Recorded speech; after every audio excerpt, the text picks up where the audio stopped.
Buonasera, ben ritrovati a un nuovo appuntamento con l'informazione di Telefriuli. Gli abitanti di Gorizia e dei comuni limitrofi sono rimasti con il fiato sospeso per tutta la giornata per l'enorme incendio che si è sviluppato questa mattina sul Carso sloveno. I pompieri stanno ancora lottando con le fiamme. Sono ancora in corso le operazioni di spegnimento del vasto incendio che si è sviluppato a partire da questa mattina sul Carso sloveno e che per tutta la giornata ha tenuto con il fiato sospeso gli abitanti di Gorizia. Il fuoco è divampato nella zona di Rensko, a una decina di chilometri dal capoluogo del Friuli orientale, ed è stato alimentato dal vento di Bora che ha spinto il fumo verso la città isontina. L'area dell'incendio inizia a essere delimitata, ma le attività sono rese difficili dai residuati bellici inesplosi che non hanno reso facilmente accessibile l'area con continue detonazioni. Durante la giornata sono stati impegnati 300 pompieri sloveni con 50 mezzi, coadiuvati da un Canadair croato e da 4 elicotteri, tra i quali uno della protezione civile regionale. Sul lato italiano il corpo forestale e i vigili del fuoco sono rimasti in preallarme e le squadre della protezione civile di Gorizia sono state impegnate a monitorare il confine e il monte San Michele. Nella notte un altro incendio divampato sul Carso triestino. Dalle 2.30 alle 7.30 le squadre dei distaccamenti dei vigili del fuoco di Opicina e Monfalcone, aiutate dai volontari della protezione civile, sono intervenute con 2 autobotti fino all'estinzione delle fiamme. Il fuoco ha interessato il territorio del comune di Sgonico, vicino al raccordo autostradale RA13, all'altezza dell'area di servizio di Prosecco. Ancora cronaca, un uomo di 29 anni residente nel comune di Cervignano è stato trasportato all'ospedale in condizioni serie dopo essere rimasto coinvolto in un incidente stradale che si è verificato nella notte in via degli Antonini a Ruda. L'uomo, per causa ancora da accertare, ha perso il controllo della sua automobile ed è finito in un fossato che costeggia la carreggiata. La macchina ha preso fuoco, il conducente è rimasto incastrato all'interno dell'abitacolo. Sul posto giunti gli operatori sanitari del 118 con ambulanza e vigili del fuoco del distaccamento di Cervignano che hanno spento le fiamme e messo in sicurezza il mezzo. Il ferito è stato poi trasportato all'ospedale in gravi condizioni. Il questore di Pordenone ha disposto nei confronti di una donna di 48 anni un daspo urbano davvero singolare. Per 2 anni gli è vietato entrare al bar. Per 2 anni non potrà entrare in 4 bar di Pordenone e nemmeno fermarsi al loro esterno. È il contenuto del daspo urbano deciso dal questore della città sul Noncello nei confronti di una donna di 48 anni che in più occasioni si era presentata all'interno dei locali molestando gli addetti e gli avventori. Si tratta di una delle misure prese dalla questura pordenonese nel quadro dei servizi straordinari di controllo del territorio effettuati dalla polizia da giovedì a sabato scorso con l'aiuto del reparto prevenzione crimine veneto di Padova in città e in altri comuni del Friuli occidentale, in particolare a Viano e Sacile. Nei 3 giorni sono state controllati 200 persone, 43 veicoli e 6 esercizi pubblici. 3 le misure riguardanti la droga. La polizia ha contestato 2 violazioni amministrative a persone trovate in possesso di sostanze stupefacenti per uso personale e deferito alla procura in stato di libertà un afghano di 27 anni in fase di regolarizzazione del soggiorno per detenzione a fini di spaccio di droga. L'uomo è stato trovato in possesso di quasi 6 grammi di hashish. E veniamo ai dati di oggi della pandemia. I nuovi casi sono 1397, sono stati rilevati con 5993 tra tamponi molecolari e test antigenici. Ricoveri in terapia intensiva sono 6, mentre le persone ricoverate in altri reparti 272. Ancora 3 decessi, 1 a Udine, 2 a Pordenone.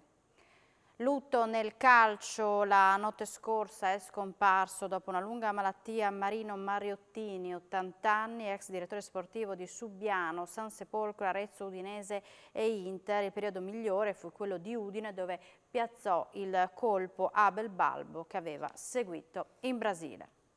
A giugno inflazione record anche nella città di Udine, l'impennata nelle spese per casa, trasporti e alimentari.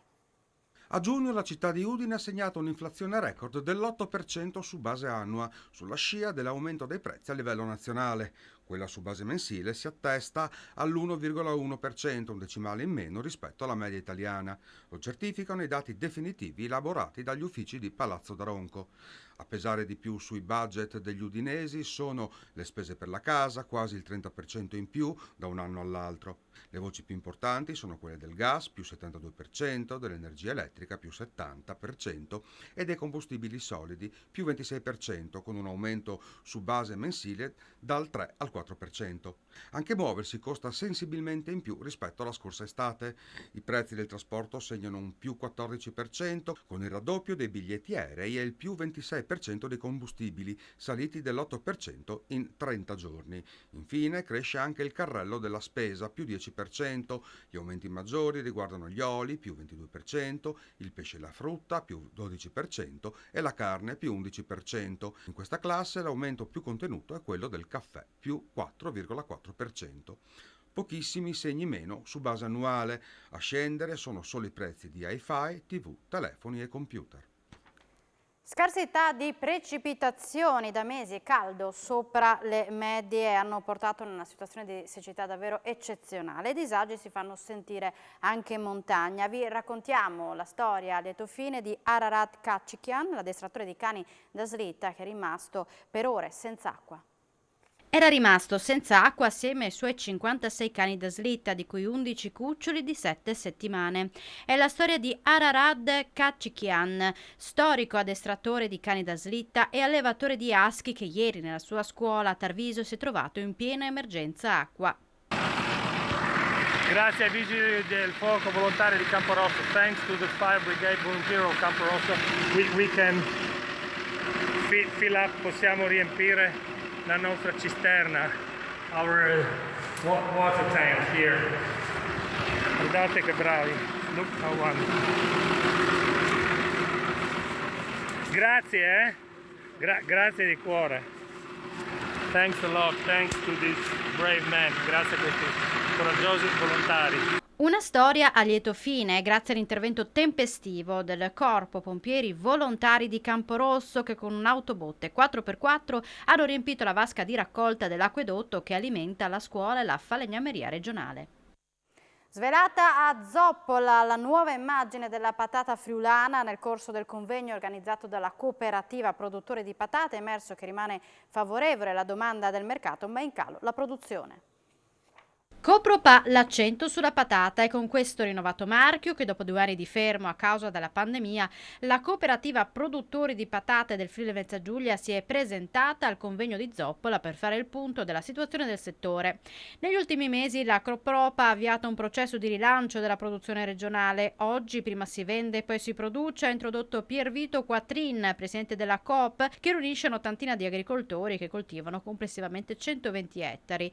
Rispetto a un settore, quello pataticolo, in cui a fronte di una domanda favorevole soprattutto dopo i cambiamenti degli stili di consumo causati dalla pandemia, la superficie coltivata in Italia continua a calare, c'è l'esigenza da parte della filiera di creare un valore aggiunto riconosciuto dai consumatori. È per questo che Copropa ha avviato un processo di ridefinizione della propria offerta e delle strategie di trasformazione e commercializzazione. Prima tappa è stato il restyling del marchio presentato a Zoppola durante il convegno e tenuto a battesimo dall'assessore regionale Stefano Zanier.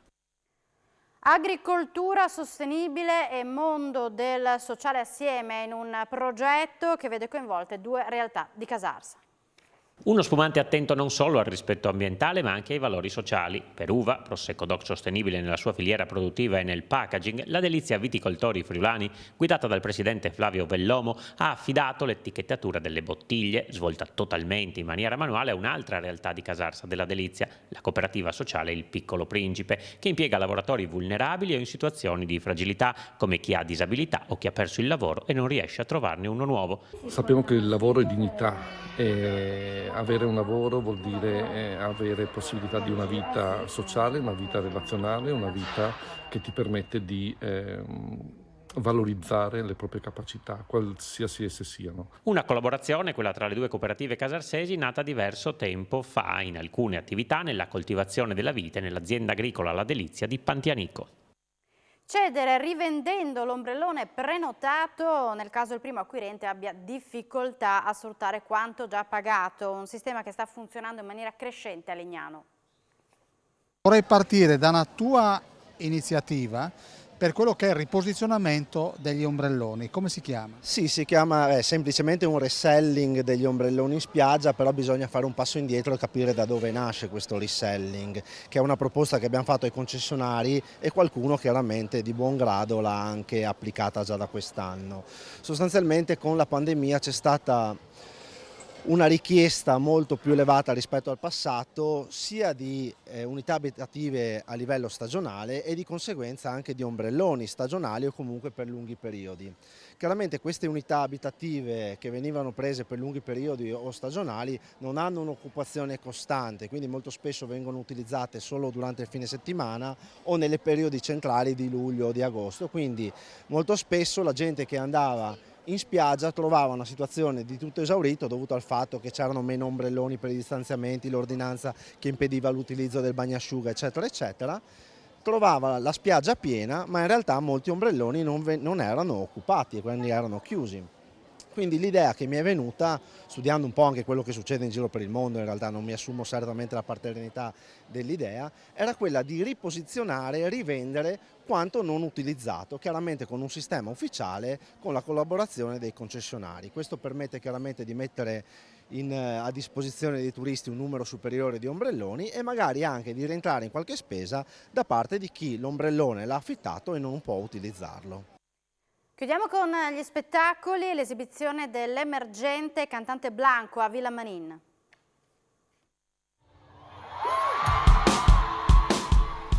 Da Notte in Bianco a Brividi, un altro big è salito sul palco del Friuli Venezia Giulia. Questa volta è stato il turno del cantante del momento, l'emergente vincitore del Festival di Sanremo Blanco, che ha esaltato la grande folla accorsa nella splendida cornice di Villa Manin.